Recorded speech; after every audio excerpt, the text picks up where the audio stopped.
दरम्यान विजय शिवतारेंनी सरपंच संतोष देशमुख हत्या प्रकरणामध्ये देशमुख कुटुंबाची मस्साजोग गावाला भेट देऊन त्यांची भेट घेतलेली आहे। तर शिवतारेंनी देशमुख कुटुंबाची सांत्वनपर भेट घेतलेली आहे। मस्साजोग गाव याच गावचे सरपंच संतोष देशमुख यांची निर्घृणपणे हत्या करण्यात आली आहे आणि त्या पार्श्वभूमीवर गावातून रोष व्यक्त केला जातोय। मोर्चे निघताना दिसतायत, राज्यभरातून मोर्चे निघतायत आणि आता विजय शिवतारे यांनी सरपंच संतोष देशमुख यांच्या कुटुंबियांची भेट घेतलेली आहे।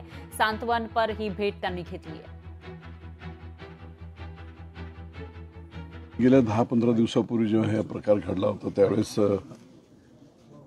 आमचे नेते माननीय उपमुख्यमंत्री एकनाथराव शिंदे यांनी सामंत साहेब आणि शिरसाट साहेब मला वाटते येऊन गेले होते।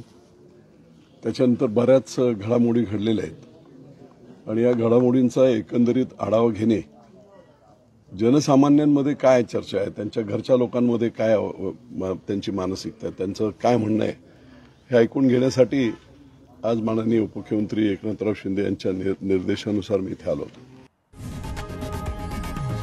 लोकशाही मराठी ऐका, पहा, जागरूक रहा।